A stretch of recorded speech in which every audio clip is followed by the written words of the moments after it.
Imagina que estás sentado en la mesa del desayuno. Todo parece normal. Tomas café, lees el teléfono, el día apenas comienza. Pero de repente algo extraño ocurre. Tu mano se vuelve torpe. Intentas sostener la taza y por un segundo sientes que no responde bien. Luego aparece una sensación rara en el rostro. No es dolor. No es exactamente hormigueo. Es más bien como si una parte de tu cara estuviera dormida. Intentas hablar y las palabras salen ligeramente arrastradas. Y entonces, tan rápido como apareció, desaparece. 5 minutos después estás bien. El café sigue caliente. Tu mano vuelve a sentirse normal. Tu voz suena perfectamente clara. Así que haces lo que la mayoría de las personas haría. Lo ignoras. Seguro fue el cansancio. Quizás dormí mal. Tal vez fue el estrés. Y sigues con tu día. Ese tipo de episodio es más común de lo que imaginas.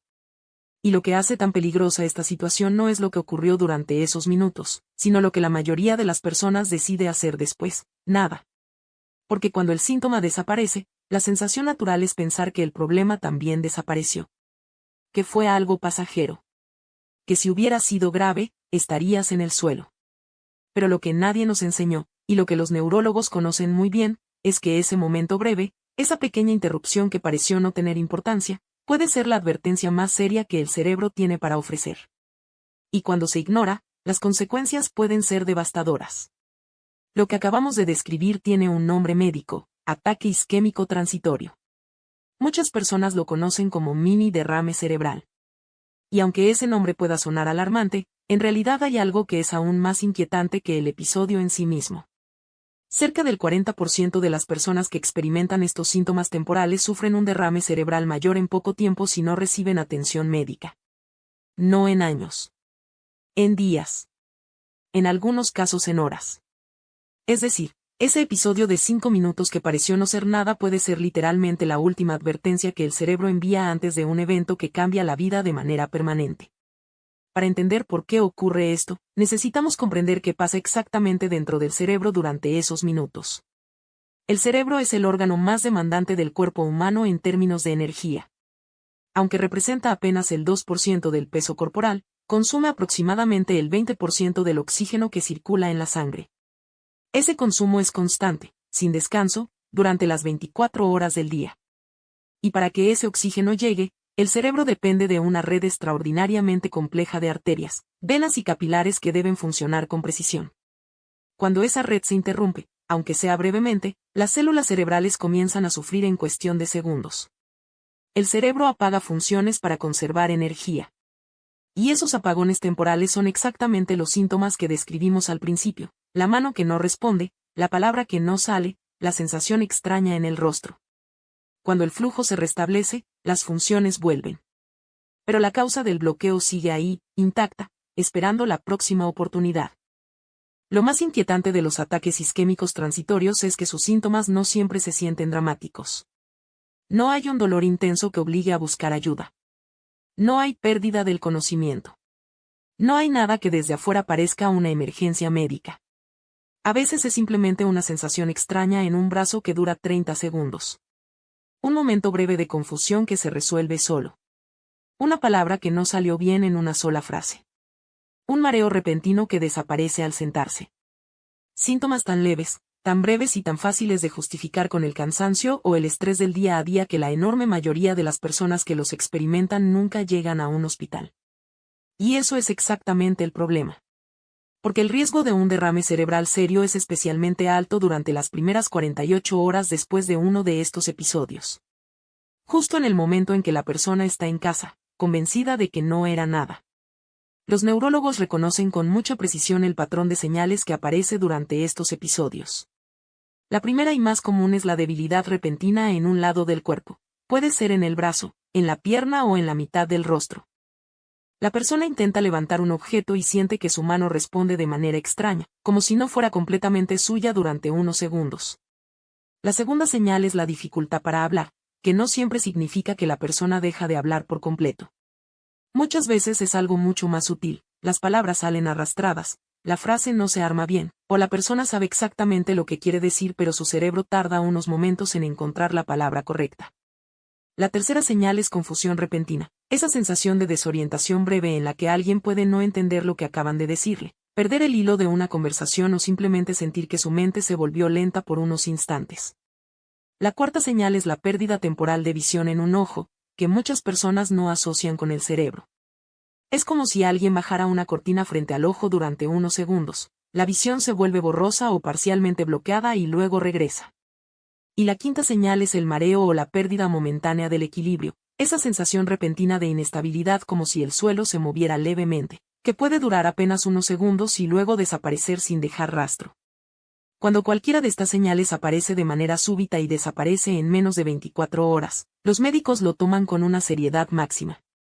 Porque ese patrón específico es la firma característica de un ataque isquémico transitorio. ¿Por qué ocurren estos episodios? La respuesta no está en un único factor, sino en un deterioro silencioso que puede llevar años construyéndose dentro del sistema vascular sin dar señales visibles. Uno de los mecanismos más frecuentes es la formación de placas de aterosclerosis en las paredes de las arterias.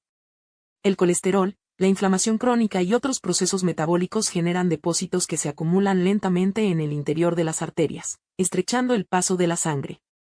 Al principio el cuerpo compensa y la circulación sigue funcionando. Pero cuando una de esas placas se vuelve inestable o cuando un pequeño coágulo se forma en esa zona, el flujo de sangre hacia el cerebro puede bloquearse de manera momentánea. Ese bloqueo produce el episodio. El flujo se restablece y el síntoma desaparece. Pero la placa sigue ahí, y el riesgo también. La hipertensión arterial es otro factor de enorme importancia. Cuando la presión arterial se mantiene elevada durante años, las paredes de las arterias se vuelven progresivamente más rígidas y frágiles. Esta rigidez reduce la capacidad de los vasos sanguíneos para adaptarse a los cambios en la circulación y facilita la formación de coágulos. Las pequeñas arterias del cerebro son especialmente vulnerables a este proceso porque tienen paredes más delgadas que las arterias de mayor calibre. Y lo más preocupante es que la hipertensión, en la mayoría de los casos, no produce síntomas evidentes durante años. La persona se siente bien. Nunca relaciona su presión arterial con su cerebro. Hasta que aparece el episodio. Existe también un factor cardíaco que los médicos observan con creciente preocupación, la fibrilación auricular. En esta condición, el corazón no late de forma completamente regular. Las aurículas, que son las cámaras superiores del corazón, se contraen de manera caótica en lugar de hacerlo de forma coordinada. Esta irregularidad provoca que la sangre se estanque momentáneamente dentro del corazón, y cuando la sangre permanece quieta, tiende a coagularse. Esos pequeños coágulos pueden desprenderse y viajar a través del torrente sanguíneo hasta llegar a una arteria del cerebro, donde pueden bloquear el flujo durante unos minutos. El resultado puede ser exactamente el episodio breve que describimos al principio. Y muchas personas con fibrilación auricular ni siquiera saben que la tienen, porque no siempre produce síntomas evidentes en el día a día. A todos estos factores se suman los hábitos modernos que deterioran la salud vascular de manera silenciosa y acumulativa. El sedentarismo prolongado reduce la capacidad del sistema circulatorio para mantener un flujo sanguíneo eficiente. El estrés crónico mantiene elevados de manera permanente los niveles de cortisol y adrenalina, que generan inflamación vascular y aumentan la tendencia de la sangre a coagularse. Las dietas ricas en ultraprocesados, sodio y azúcares refinados aceleran el proceso de endurecimiento de las arterias. Y la falta de sueño, que casi nadie asocia con la salud cerebrovascular, altera los mecanismos de reparación vascular que el cuerpo activa durante el descanso. Ninguno de estos factores produce un daño visible de un día para otro. Pero su acumulación durante años crea exactamente el escenario en el que un ataque isquémico transitorio puede ocurrir en cualquier momento, incluso en personas que se consideran relativamente sanas. La buena noticia, y esta parte es fundamental, es que el ataque isquémico transitorio es también una oportunidad. Una oportunidad que muy pocos problemas médicos serios ofrecen, la posibilidad de actuar antes de que el daño sea permanente. Cuando una persona experimenta uno de estos episodios y busca atención médica de manera rápida, los médicos pueden realizar estudios que identifiquen con precisión la causa subyacente. Pueden evaluar el estado de las arterias, revisar el ritmo cardíaco, medir la presión arterial en diferentes momentos del día y determinar si existe algún factor de riesgo que esté siendo pasado por alto. Con esa información, es posible iniciar un tratamiento que reduzca de manera significativa la probabilidad de un derrame cerebral mayor. En muchos casos, cambios en la medicación, ajustes en la alimentación, incorporación de actividad física regular y control de la presión arterial pueden transformar completamente el pronóstico de una persona. El problema, siempre el mismo problema, es la ventana de tiempo. Porque el riesgo más alto de sufrir un derrame cerebral grave se concentra precisamente en las horas y los días inmediatamente posteriores al episodio. Cuando la persona está en casa, pensando que ya pasó, convencida de que si hubiera sido grave todavía tendría síntomas. Ese es el momento más peligroso. Y es el momento en que más personas pierden la oportunidad de intervenir a tiempo. Los neurólogos que trabajan en unidades de urgencias conocen bien esta historia porque la ven repetirse constantemente. El paciente que llega al hospital con un derrame mayor y que, al repasar los días anteriores, recuerda ese momento extraño que tuvo hace 3 días, esa sensación en el brazo que duró 1 minuto, esa palabra que no le salió bien en el desayuno. Momentos que el cuerpo utilizó para advertir. Momentos que se ignoraron. Y que no volvieron a repetirse como advertencias, sino como el evento definitivo. El cerebro es el órgano más complejo y valioso que tenemos. Es donde viven nuestros recuerdos, nuestra capacidad de pensar, nuestra personalidad, nuestra independencia. Un derrame cerebral significativo no solo amenaza la vida. Amenaza todo lo que somos. Y sin embargo, es uno de los eventos médicos que más oportunidades ofrece para ser prevenido, precisamente porque el cuerpo casi siempre avisa antes de que ocurra. Si este video te ayudó a entender mejor estas señales, compártelo con alguien que pueda necesitar escucharlo. A veces la información correcta, en el momento correcto, es todo lo que separa una advertencia de una tragedia. Suscríbete al canal si quieres seguir aprendiendo cómo proteger tu cerebro y tu salud a largo plazo. Nos vemos en el próximo video.